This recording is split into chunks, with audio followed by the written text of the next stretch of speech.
앞서서 우리가 지금 직접 매스에 force가 가해진 경우가 아니고 베이스가 sin 오메가 t로 y sin 오메가 t로 움직이는 경우에 어떻게 응답을 솔루션을 포뮬레이트 할지를 배웠는데요.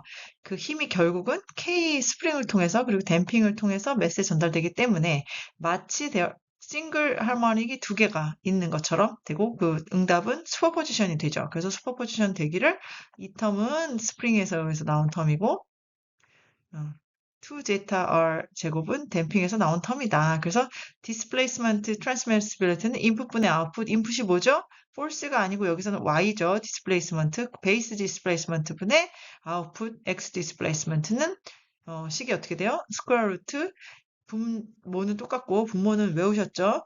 1-R 제곱의 제곱 더하기 2제타 R의 제곱 분자는 두 텀이 들어가는데 1 더하기 2제타 R의 제곱 1은 어디서 왔다? 스프링에서 왔고 2제타 R의 제곱은 댐핑에서 왔다. 여기까지 배웠었잖아요. 사실 그래서 이 force가 사실은 매스의 F 그 스프링에 의한 force, 댐핑에 의한 force가 전달이 되는 것에 만약에 관심을 기울인다면 그러니까 우리가 베이스를 가진 했더니 X가 얼마나 움직였느냐라는 변위에 관심이 있기도 하지만 가끔은 이게 어떤 우리가 다루는 물체라고 하면 베이스 가진 때문에 이 우리 소중한 장비, 이 매스에 얼마만큼의 힘이 가해졌나, 힘이 얼마나 전달됐나가 궁금할 때가 있습니다. 그래서 우리가 force가 얼마나 트랜스미트 됐나를 보려면 뭘 봐야 돼요? 분모의 X가 아닌 force를 봐야 되고 그 force는 지금 현재 여기서 뭐죠? kx-y, cx-y 다시 됩니다. 그러면 결국 내가 force에다가 x 대신에 cx-y kx-y를 집어넣어야 돼서 이걸 어떻게 포뮬레이트 하나 되게 복잡해지겠죠? 왜냐면 지금 이게 x over y인데 분자에 분모였던 y 텀도 들어가고 미분 텀도 들어가서 되게 복잡해집니다. 자, 근데 이게 결국은 뭐였죠? 이퀘션 모션에 의해서 이게 F equals MA. 그러니까 결국은 이 force를 봐도 되지만 결국은 MA를 봐도 되는 거잖아요. 그러니까 input Y분의 force를 보고 싶은데 force 대신에 가속도 MA를 보자. 그게 결국은 force니까. 말 되죠? 자, 그리고 이제 만약에 그렇게 되면은 Y over X는 디멘션이 같았지만 Y over F는 다르니까 K를 여기 분모에다가 곱해줘야 되겠죠? 아, 그리고 참 여기서 X는 뭐냐면 오메가 제곱 X가 되겠죠. 그러니까 지금 particular 솔루션 보고 있으니까 오메가 인, 오메가 아웃. 그래서 X의 particular 솔루션은 오메가에 대해서 표현이 되는데 오메가 B. 그래서 X의 그 미분값, 액셀러레이션 값은 오메가 제곱 X랑 필요한다. 이 상황에서 양변을 디멘션 매치해 주려고 K over 1 over K로 나눠주면 여기서 M over K 하다 보니까 이것은 오메가 제곱이 분모로 들어가고 오메가 N 제곱 natural frequency 그다음에 오메가 B 제곱이 있어서 얘는 또 어떻게 표현되냐면 R 제곱 X로 표현됩니다. 그래서 정리하면 우리가 알고 싶었던 것은 인풋분의 아웃풋 여기서 아웃풋은 force를 보고 싶을 때 인풋 Y분의 F인데 이것을 디멘션을 맞추려고 K를 나눠주다 보니까 결국은 어떤 식이 되냐?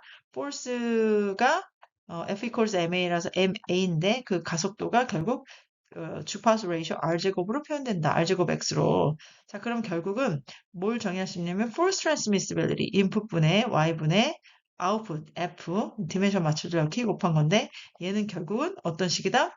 R제곱 X의 형태가 되고 그것은 우리가 이미 앞에서 displacement transmissibility를 구한 x over y에다가 앞에 r제곱만 곱해주면 되는 그래서 r제곱의 displacement transmissibility인 square root 1 플러스 2제타 r의 제곱 분모는 1 마이너스 r제곱 더하기 2제타 r의 제곱의 꼴로 나타난다. 그래서 이렇게 force transmissibility가 정의된다고 할 수 있겠습니다. 그래서 이 R제곱 텀이 어디서 나왔는지 정의에 의해서 나는 분자를 이제는 X가 아닌 force를 보고 싶고 그 force를 보기 위해서 F equals MA를 하다 보니까 MA면은 오메가 제곱 X다 보니까 그 오메가 제곱 텀이 R제곱으로 나온 것이다를 이해하시면 되겠습니다. 자, 그럼 보대 플랫 그려볼게요. Displacement Transmissibility는 이렇게 생겼는데 Force Transmissibility 어떻게 생겼죠? 그쵸, R제곱만 곱하면 되죠. 여기다 R제곱만 곱하면 됩니다. 자, 그러면은 이것도 마찬가지로 스케치해 보려면 익스트림 케이스에 대해서 해보다 보니까 R이 0일 때, 0일 땐 0이에요. 0일 땐 0, 이제는 1이 아니고 0에서 시작합니다. 0에서 시작하는데 R이 무한대로 커지면 이제 지금 분모가 커서 그동안은 0이었는데 앞에 이제 R 제곱 텀이 있단 말이에요. 그럼 이제 분모가 R 제곱 텀이니까 이게 캔슬 되느냐? 그렇지 않습니다. R이 무지하게 커지면은 이제 얘가 도미넌트해지고 얘가 도미넌트해지죠. 그래서 이미 이 스퀘어 루트가 1 over R 그러니까 R 제곱분의 1이라서 1 over R 텀이기 때문에 종국에는 모든 것이 R에 비례하는 텀이 돼서 결국 발산하게 됩니다. 그래서 0.25인 댐핑에 대해서 그래프를 그려보면 0에서 시작하는 건 맞는데 이게 점점 이게 R에 대한 뭐죠? 1차 함수의 점근선을 따라가서 계속 증가하게 되죠.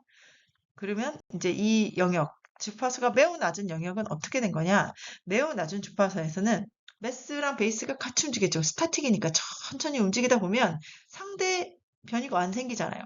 그러면 당연히 매스에 전달된 힘이 없겠죠. 그런 상황인 것이고, 이제 F가 무지하게, 그러니까 저기 뭐죠? R이 무지하게 커지면은 F가 이제 여기서는 뭐 이제 아직 낮지만 이게 타임이 지나면 으즈무즈하게 증가할 텐데, 포스가 무지하게 커질 텐데, 이것은 왜 그러냐? 하이 프리퀀시에서는 저희가 변이가 없잖아요. 이너셜 이펙트 때는 변이가 없는데 그렇다 보면은 결국은 주는 힘이 온전히 스프링에 저장이 되죠. 스프링을 함축하는데 사용이 되게 되니까 사실상 스프링 포스에 대한 KX 텀은 이제 커진다. 그렇게 이해할 수 있겠습니다. 댐핑이 매우 작을 때는 R 레조넌스 근처에서는 댐핑의 어떤 특성이 일어난다. 이것은 뭐 항상 일어나는 일이니까 이제 여러 번 보다 보면 익숙해지실 것이고요. 그 다음에 이제 댐핑이 점점 커졌을 때, 예를 들어서 0.51까지 가지면은 댐핑이 커지면은 댐프 리스폰스가 작아지는 건 좋은데 어느 시점 이상에는 또 다시 댐핑이 커지면은 포스 트랜스미스 미도 커진다. 이런 상황이 나오고요. 요 것은 왜 그런 거냐면은 하이 프리퀀시가 되면 아까도 말씀드렸듯이 그 이 포스 트랜스미시는 얼마나 스프링의 변이가 생겼고 얼마나 댐퍼에 벨라시티가 들어오느냐인데 매스는 가만히 있는 상태에서 밑에만 계속 진동하다 보니 상대적으로 벨라시티의 C 댐퍼에 저장되는 댐퍼가 리스토어하고 있는 벨라시티 텀은 매우 커지게 됩니다. 그렇기 때문에 force transmissibility는 증가한다. 그리고 이것을 좀 가늠짓는 이렇게 경계면은 여전히 square root 2다. 이런 것들을 알 수 있습니다. 그래서 그래서 이제 그거랑 비교해 볼게요.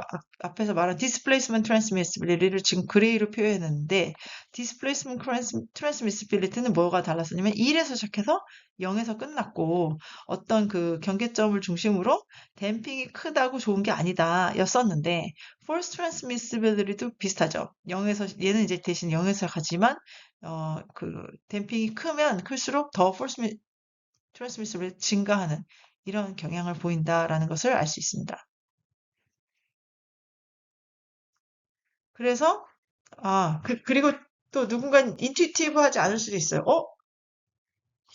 변이가 커져야 힘이 커지고 변이가 작아지면 힘도 작아질 것 같은데 왜 displacement transmissibility가 1인데 force는 0이고 displacement transmissibility가 매우 작은데 force transmissibility 왜 이렇게 크냐? 이것은 아까랑 마찬가지로 이 변이는 그레이 컬러로 나타내는 변이는 메인 매스, 프라임 매스의 변이이고 force transmissibility는 결국 상대 변이에 관련이 있기 때문에 절대 변이가 얼마나 큰가 보다는 상대 변이를 기준으로 보면 주파수 영역이 매우 적은 스태틱에서는 상대 변이 없잖아요. 그리고 주파수 영역이 매우 큰 것에서는 상대 변이가 매우 크기 때문에 이렇게 어찌 보면 non intuitive 할 수 있는 그런 현상이 일어날 수도 있다 정도로 이해하시면 좋겠습니다.